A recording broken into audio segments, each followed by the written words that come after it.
Welcome to our vlog. Today we're going to talk about our personal experience and what we learned about resilience after 2013 Bohol earthquake. Stay tuned as we share our story of strength and hope.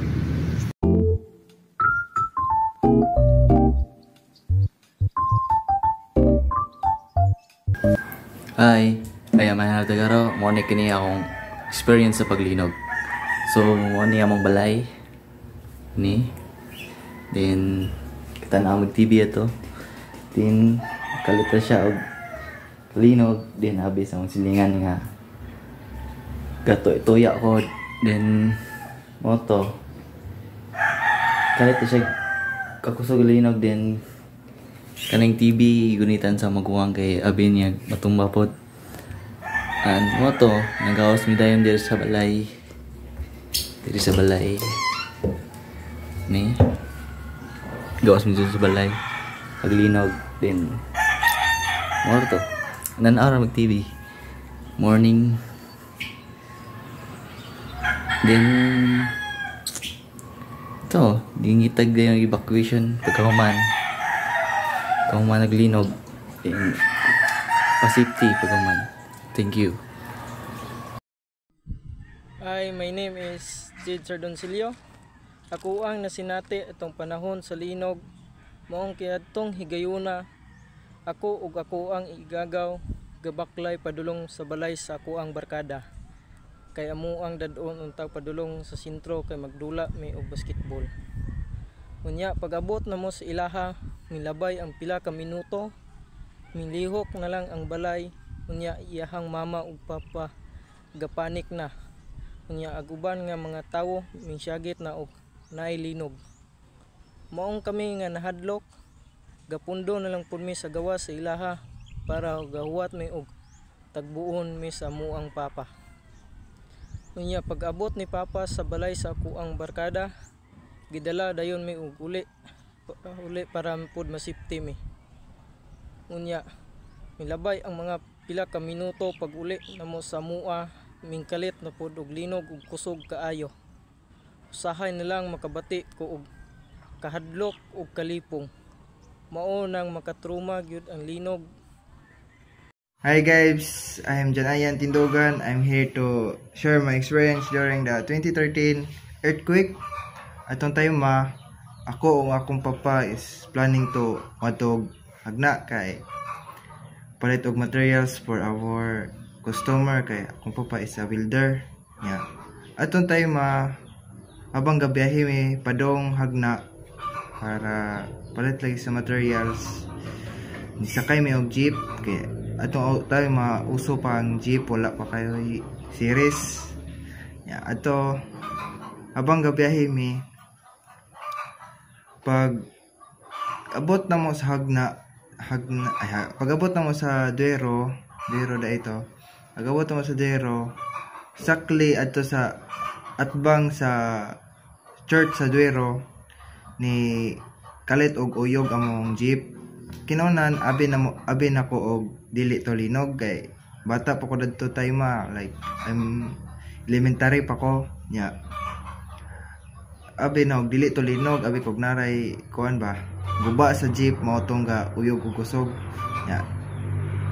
Tingalan ko kay kalit og ingon ako papa nga gawas ta na kay linog na mao tong dayon dali mi og gawas sa jeep para mangita og open space nga way matagak na mo.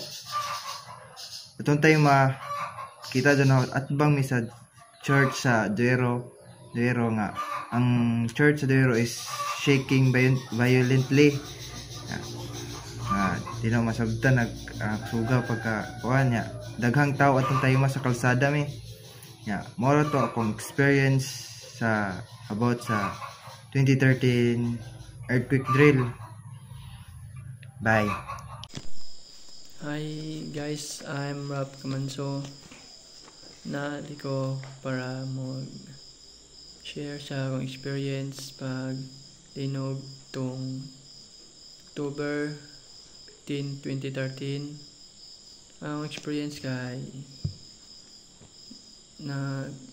nako sa bahay sa silingan og nagatan og TV og nya nikalit og kapahong ang TV og ging uyog abi og bimig ano to kanang truck pero kusog man ang pagtabyog sa yuta mo nang nanagan mi sa gawas og adto kay na akong papa kay na sila katrabaho sa bahay sa silingan mo nang na sila paglinog ida kong gigakos o katong mga gabi na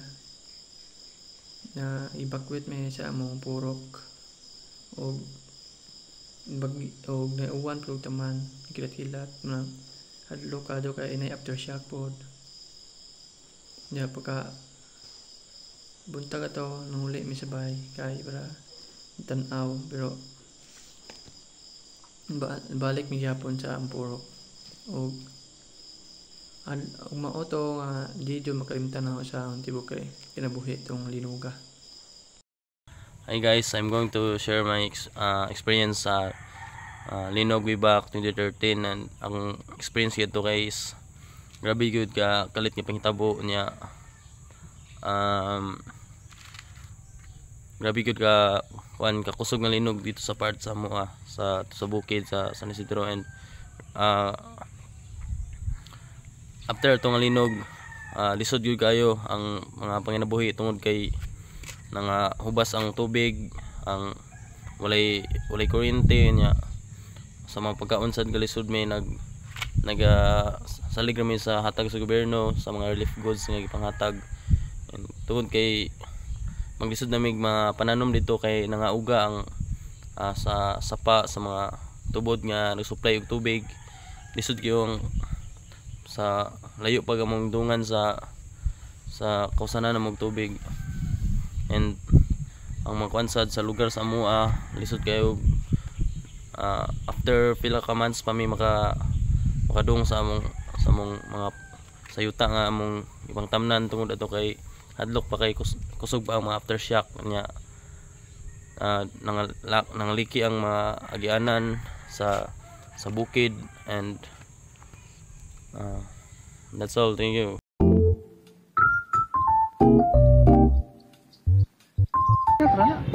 Ang experience sa paglinog sa 2013 is grabe yun ka lisod nga guba ang mga balay niya ang mga tao na tinabangay para nagbenihan sila para makabangon niya. Ang worst experience is kanang ang pinakalisod yun is kanang nawad-an ng tubig ug walay mga kuryente ug ang mga kalsada nangaguba mo nang delikado kayo sa mga tao. Dili mga transportasyon ang mga tulay nangaguba pod. Yeah.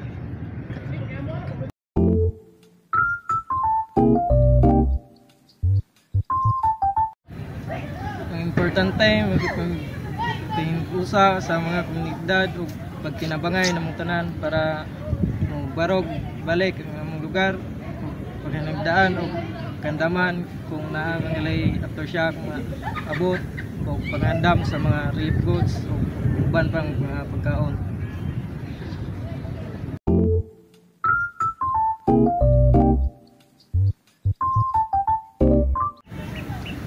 Ang akong matambag ay magpabiling ligon o kalma sa unsa nga panghitabo o siguraduhon nga dunay mga supply nga gamiton sumala sa pagkaon o mga flashlight o magampo pirmi sa Ginoo.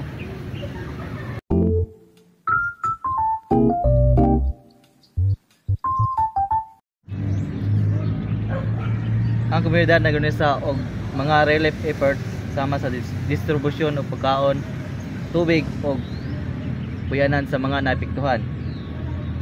Ang paghinusa sa bataw sa pinaagi sa pagtinabangay og pag-amot nakahatag og dako nga kaligon sa tanan.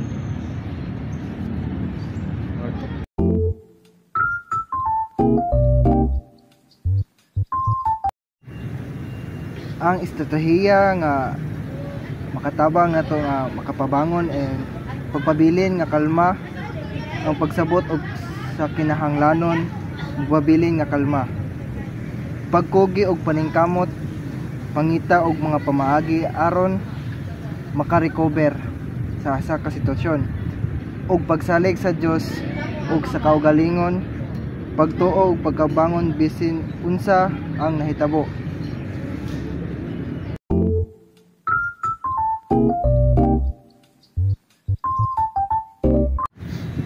Ang pagplano og daan usa ka dako nga butang aron malikayan ang daghang trahedya. Ang komunidad mahimong mas lig-on kung magtinabangay. Ang matag kasalatian usa ka oportunidad aron makaton og mahimong mas andam og kusgan. Usa ka dako nga hagit sa tanan apan kini usab nakapakita og nga paagi sa paghinuusa pagtuo og determinasyon ang mga tawo makabangon gikan sa bisan unsang trahedya.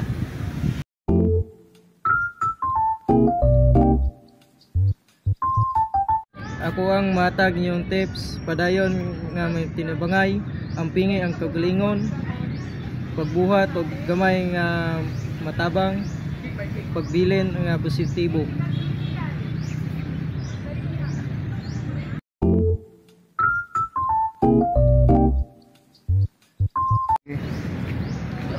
Ang kaisog naa sa matag usa ka nato. Kini mahitungod sa pagbangon sa matag usa, pag-angkon sa kausbanan og pagdiskubre sa kaligon bisan pa sa mga pagsulay. Hinumdumi ang pagkalisod nga imong napag-agihan ug unsaon kini nakapalig-on kanimo. Daghang salamat sa inyong pag-uban kanamo sa paghinamdom niini nga kasinatian. Magpadayon kita sa pagtukod sa mas maliko nga komunidad diin ang mga pagsulay mahimong oportunidad sa pagkahinyosa o kaugalingon. Padayon lang og palimot nga adunay kanunay paglaom. Amen. Thanks for watching.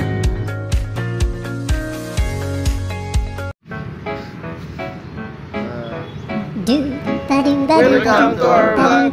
Today we are going to talk about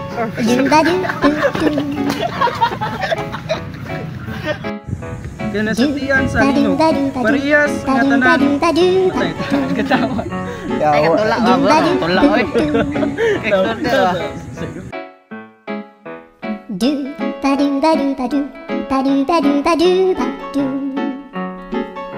ba do do do